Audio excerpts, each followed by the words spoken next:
Hola, mi nombre es John Gregory Jaime Villamizar, estudiante de Ingeniería Mecánica de la Universidad Nacional Experimental del Táchira.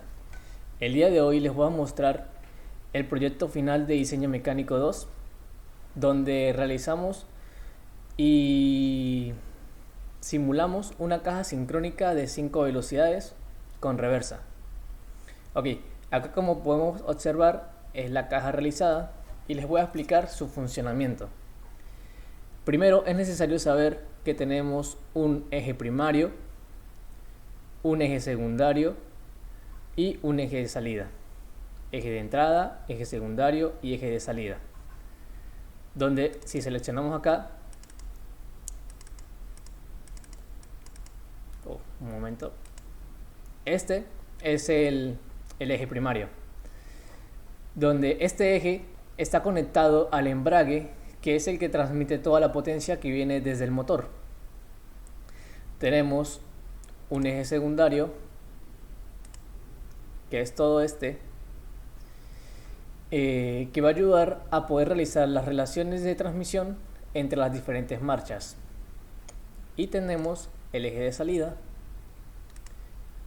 que en este caso se llamó eje principal, que va conectado hacia las ruedas para las diferentes relaciones de transmisión o diferentes velocidades dependiendo del torque o la velocidad que necesitemos. Ok, ¿cómo funciona una caja sincrónica?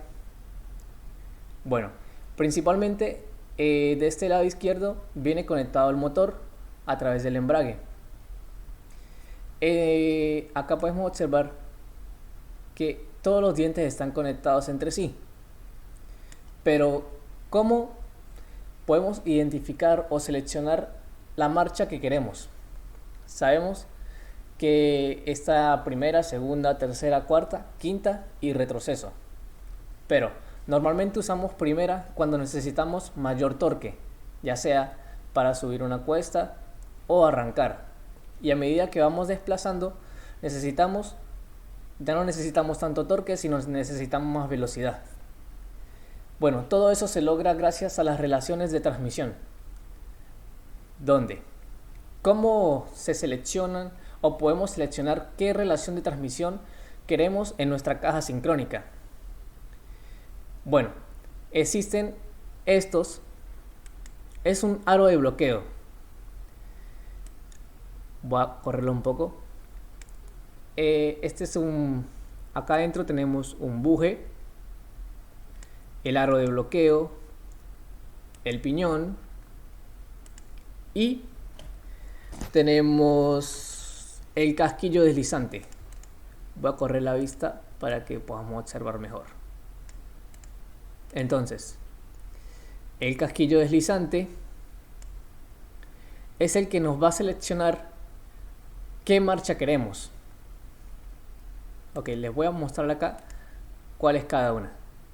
Tenemos primera marcha con la relación de transmisión con mayor torque, segunda marcha, tercera, cuarta, quinta, y retroceso va a estar junto con un arreglo de tres engranajes que podemos observar acá abajo. Sería este y este, y va a girar en sentido contrario. Pero ok, ¿cómo podemos seleccionar cada marcha? Les voy a explicar el funcionamiento que existe entre el aro deslizante, el buje y el casquillo deslizante y el aro sincronizador. Primero, acá encima va conectada la palanca, donde si seleccionamos a la izquierda o derecha va a seleccionar una marcha, ya sea primera o segunda. En este caso, por ejemplo, si primero, ¿cómo funciona? Si el casquillo deslizante se gira, el casquillo deslizante lo giramos hacia primera, él va a hacer que el aro sincronizador se presione contra nuestra marcha que queremos usar en ese momento. Luego, estos van a obtener la misma velocidad y al fin el casquillo deslizante va a poder entrar, logrando así obtener la relación de transmisión que queremos. Y así va a estar primera. Luego se mete neutro, vuelve a su posición inicial, el casquillo deslizante, y el aro sincronizador ahora queremos meter segunda marcha. Voy a girar esto un poco más para que se vea mejor. Entonces, de nuevo, ¿qué hacemos?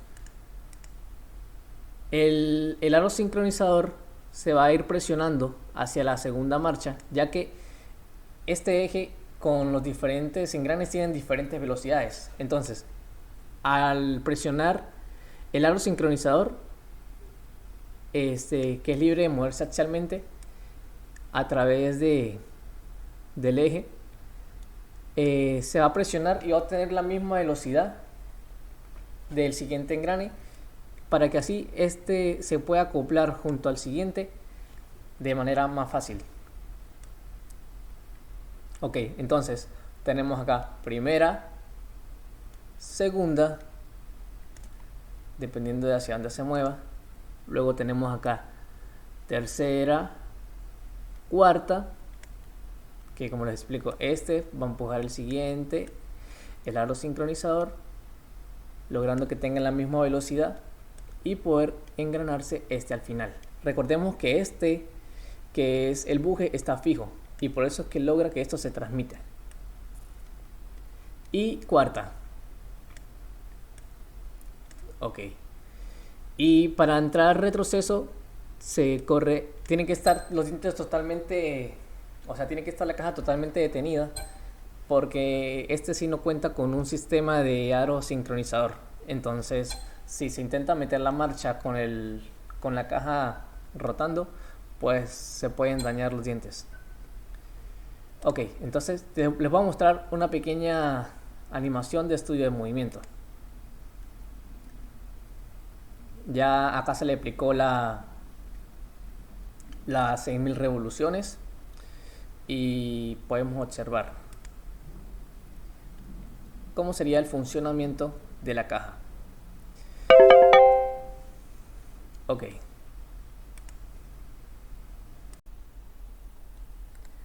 Ok, ahora les voy a mostrar el análisis de elementos finitos que realicé. Cabe destacar que la pieza que mayor desgaste o más crítica es en una caja sincrónica es el aro sincronizador, debido a las altas fuerzas de fricción, ya que ellas son empujadas contra las coronas o los piñones para poder realizar la relación de transmisión o entrar los cambios. Pero para poder utilizar los cálculos y usar piezas estudiadas en la materia, consideré la siguiente pieza para mí más crítica, que es el piñón que viene el primer piñón que recibe la carga del motor, donde este era el eje primario y este es el primer piñón. Entonces seleccioné esta pieza.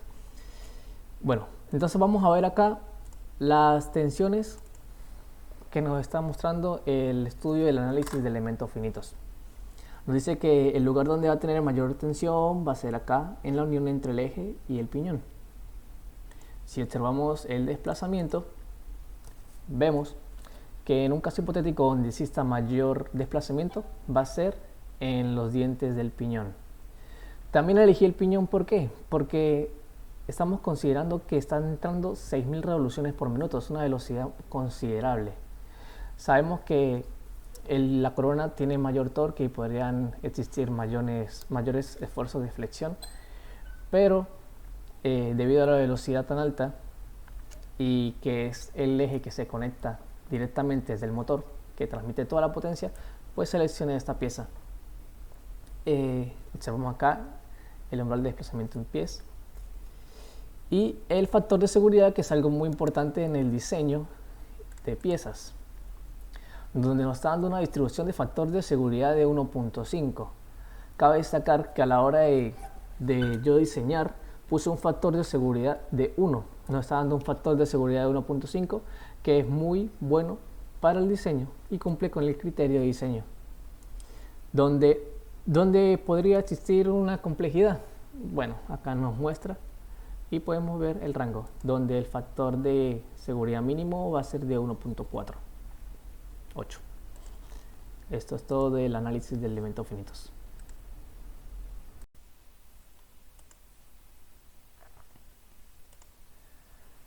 Ok, voy a presentar las láminas de PowerPoint del proyecto de diseño y simulación de una caja de engranes sincrónica.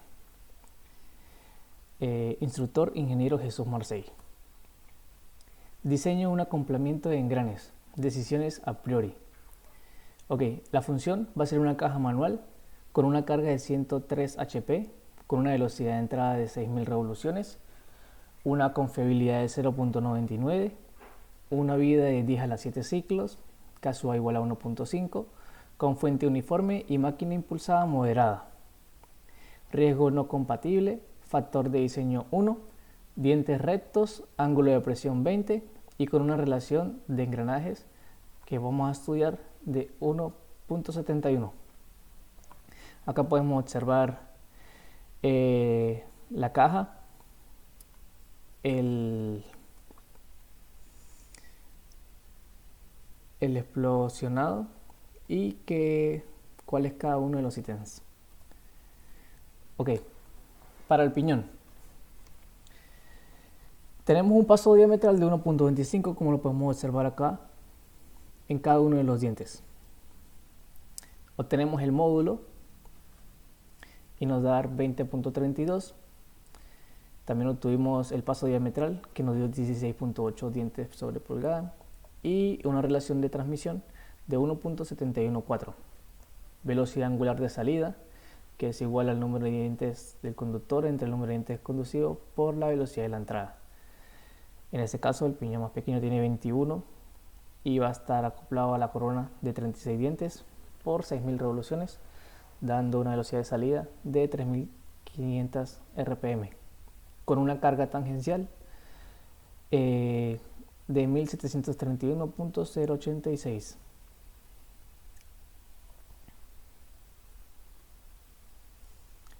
Carga radial, que va a ser igual a la carga tangencial multiplicada por la tangente del ángulo de presión, y nos va a dar 630.06 librafuerzas. Y la carga total, que va a ser igual a la carga tangencial dividido entre el coseno del ángulo de presión, y nos va a dar 1842.184 librafuerzas. Ok, comenzamos el estudio de los esfuerzos. Comenzaremos con el estudio del esfuerzo de flexión. Tenemos acá la fórmula, pero tenemos que elegir el ángulo de cara, el ancho de cara de nuestros dientes. Tenemos este criterio que tiene que estar entre 3pi y el paso diametral, o 5pi y el paso diametral.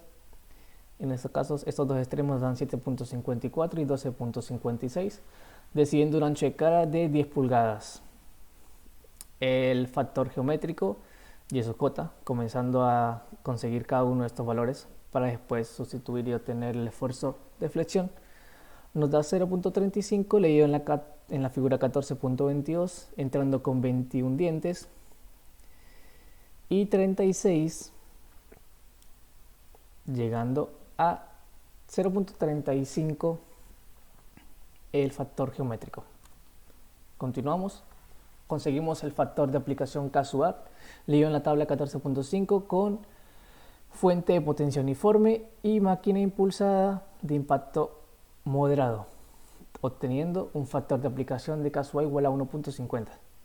Factor de tamaño caso S, entramos con 1.25 pulgadas del paso diametral, obteniendo 1.40 en la tabla 14.6. Factor de distribución de la carga, leído con la relación del ancho de cara y el diámetro de paso, y la relación de 0.59, que es casi 0.6, y 10. Entonces, entrando por acá, obtenemos 1.40 y 2. Factor dinámico.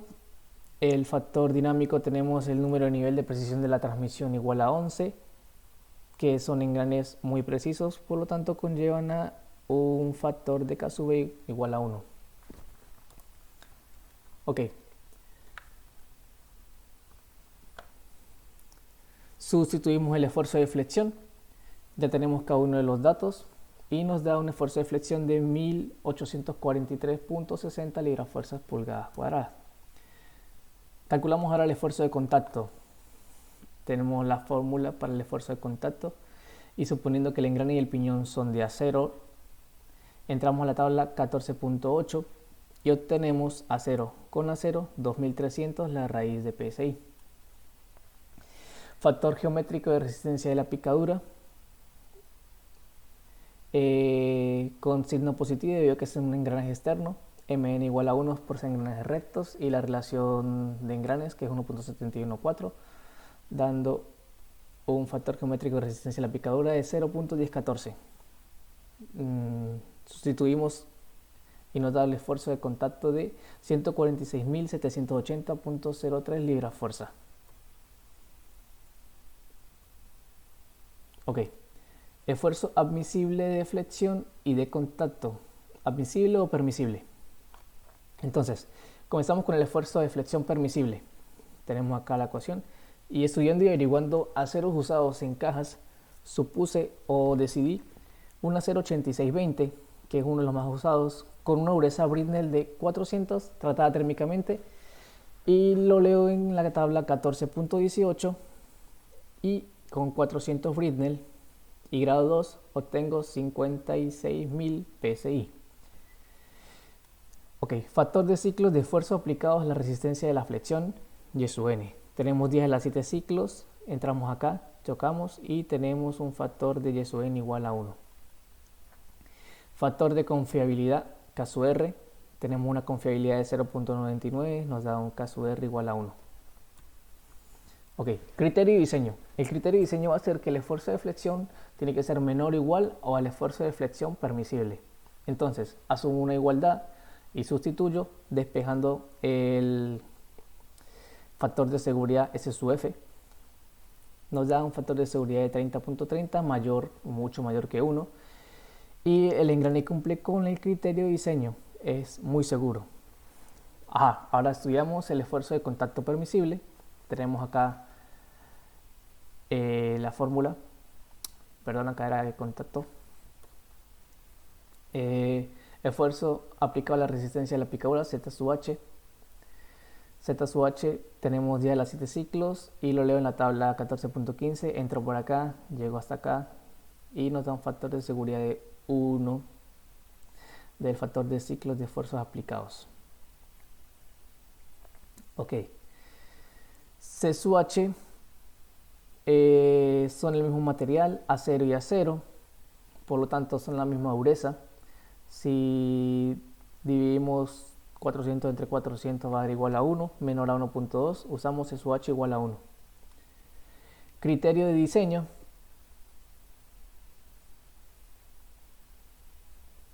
La resistencia de contacto permisible.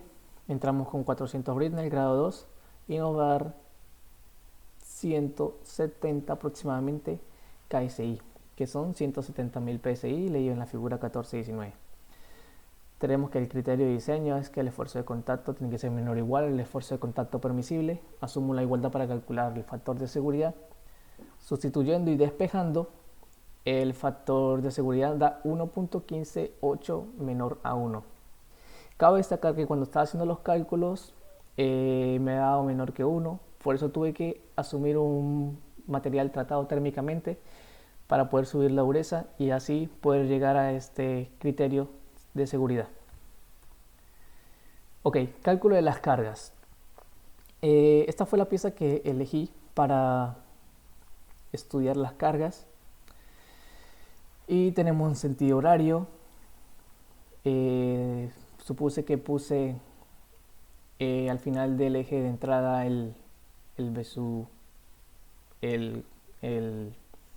las cargas del rodamiento y el otro rodamiento.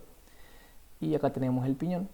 Sabemos que va a tener contacto en la parte inferior, y comenzamos a calcular sumatoria de momentos en A, en este punto, para calcular y despejar las cargas.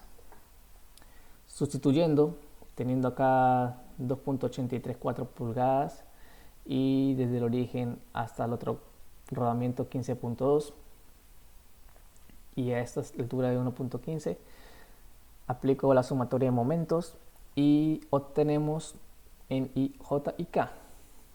En I obtenemos el torque de salida, que da menos 1990.7489 libras-fuerza sobre pulgada.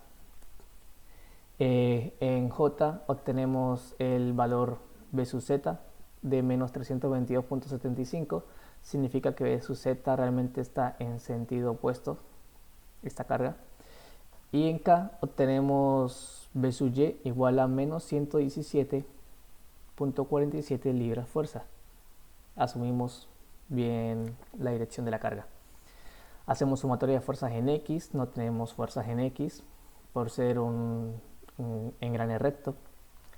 Sumatoria de fuerzas en Y igual a 0, tenemos menos A sub Y, menos A sub Y, menos B sub Y, y la carga radial igual a 0. Sustituyendo, recordando que B sub Y ya la calculamos, obtenemos A sub Y de 512.96 libras-fuerzas. Aplicamos sumatoria de fuerzas en Z. Tenemos A sub Z positiva, B sub Z positiva y la carga tangencial positiva. Pero recordamos que B sub Z la asumimos en sentido equivocado, entonces se sustituye con todo y su signo, y nos va a dar A sub Z menos 1408.336 libras-fuerza. También iba en sentido opuesto. Esta es toda la parte de los cálculos de cargas y esfuerzos. Muchas gracias.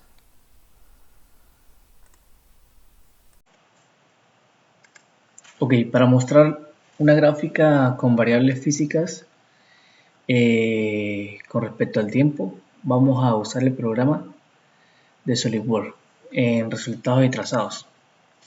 Ya teniendo un motor rotatorio a 6000 revoluciones en este eje, seleccionamos la categoría de desplazamiento, velocidad, aceleración y vamos a estudiar la velocidad angular, sabiendo que acá entran 6000 y con la relación de transmisión de 21 dientes acá y 36 acá, nos debe dar una velocidad de 3500 RPM.